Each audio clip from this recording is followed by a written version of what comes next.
No, this is not violence. Mohammed Gunu a senior lecturer, Dean of Faculty of Education, UDS, these happenings on our campuses and these cultural practices are you find on various campuses, is it about time we thought about either refining or banning them, seeing that some of the violence which has happened on the campuses has been as a result of a rivalry, a course between these halls now? Doc, good morning.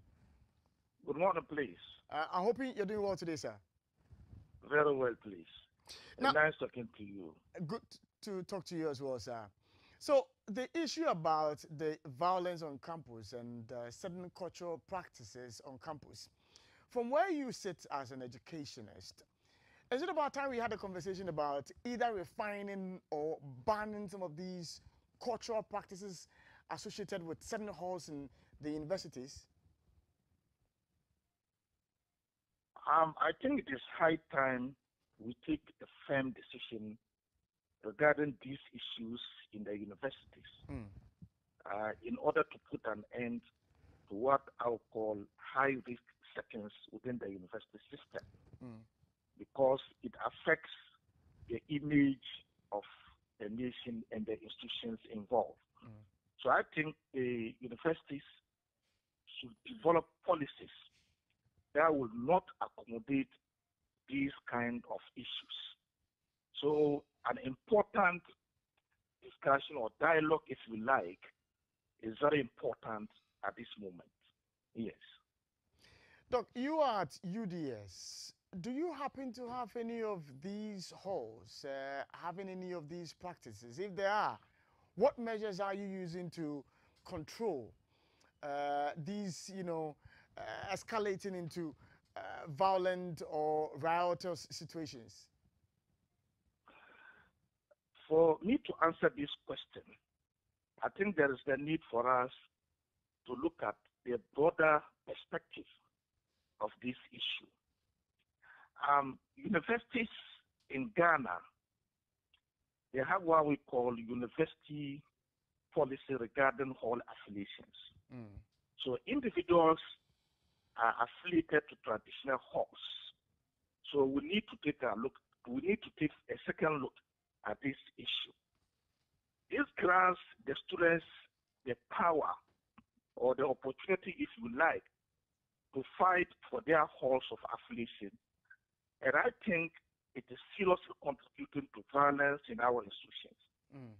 Students should rather be offered accommodation without being affiliated. What it means is that a student can be moved from Hall 1 to Hall 4 in year 2 based on the availability of vacancy in the halls. So I think if that is done, we can find a solution to this. The second issue is that the alumni, if you like, the response of bystanders to this kind of violence.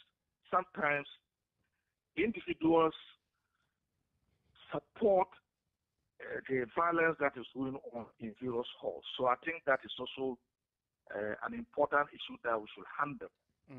The last issue has to do with trivializing the chronicity of these violence in our higher institutions. Sometimes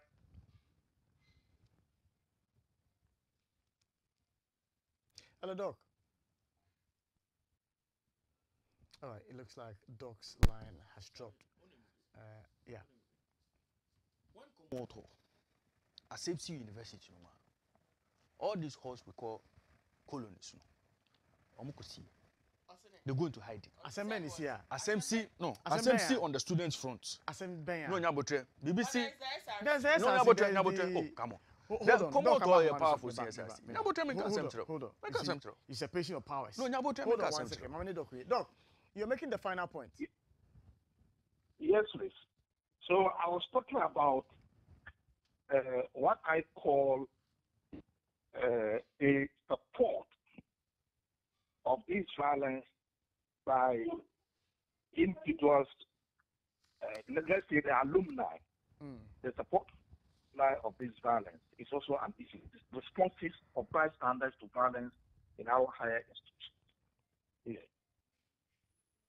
All right. Now, the point about the alumni, I'm a bit, curious as to what would be the interest of someone, for instance, gainfully employed in an institution, a corporate setup, for there to be violence on campus or to instigate violence on campus. What would be the interest? The interest is the issue of affiliation. I have been a member of a traditional hall in one of the traditional institutions in Ghana. And I know that we follow our affiliation or association, if you like. So that is seriously contributing to this issue. So if individuals are given accommodation in the university system without being affiliated to a traditional hall, it can minimize this issue. But what you haven't answered is the interest as to why somebody who has been affiliated to a hall, who has left the school maybe 5 years on, 3 years on, would want for there to be violence on campus. Because we value our association very much, we want to make sure that that is not devalued.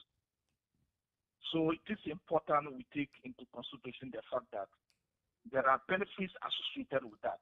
For instance, members of the same association would like to support each other anytime they are in trouble. So they feel that that must continue. So there's a need for us to take that dimension into consideration. Yes. Interesting. Now, the issue about KNUST and the fact that we are being told that a warrant has been secured and some 61 individuals are being sought by the Ghana police. As much as this issue happened and we all condemn it, and if the Ghana police secures, has secured this and is able to effect the arrest of these over 60 individuals, I understand 2 are already behind bars. What happens to the education of these students? The education of these students can be said to be paramount, but we also need to take into consideration the safety of others within the university system. This notion of traditional halls will continue to create problems in universities. Traditional universities will always have this problem occurring because the universities, for instance, University of Ghana, University of Cape Coast, Kwame Nkrumah University of Science and Technology, they have traditional halls and they are linked together. And they even organize annual games among themselves. Definitely, you have this issue occurring in these universities that I've mentioned. It may also be the case that if students always think that violence is the best means of resolving any conflict, we'll continue to get it. And that is drawn from the personal experience of university students sometimes in their pre-tertiary education. Because teachers in these institutions take certain actions like caning and similar violent disciplinary measures, which they think are appropriate to resolve any conflict. So if the students develop that notion in them, they also think that the best means to resolve any conflict in any confrontation with any other person, for instance, colleagues, children, spouse, they would resort to violence. So I think it is important to look at it in this perspective. All right. So just my final question before we end the conversation. So if it so happens that the state prosecution is able to prosecute these over 60 students, and then the sentence is for them to go to jail. Again, back to the point of the education. Would we support this? I think we should allow the justice system to work. And then we must also take serious measures to solve these problems in our institution. We need to deal with the root cause of violence in our institution. It is not an issue that we should joke with, because there's a likelihood that it will affect the image of Ghana and Ghanaians. For instance, Ghana is a signatory. Hello, Doc. He's saying that, yes, please. Yes, go ahead. There's a need for us to avoid violence and provide safe environment for learning. And I think that's very important for us to consider. Yeah. All right. Doc, well, thank you for joining us this morning. Dr. Ibrahim Gunu as a senior nice lecturer. talking to you. Nice talking to you too, sir. And Dean of Faculty of Education, UDS, sharing his thoughts with us.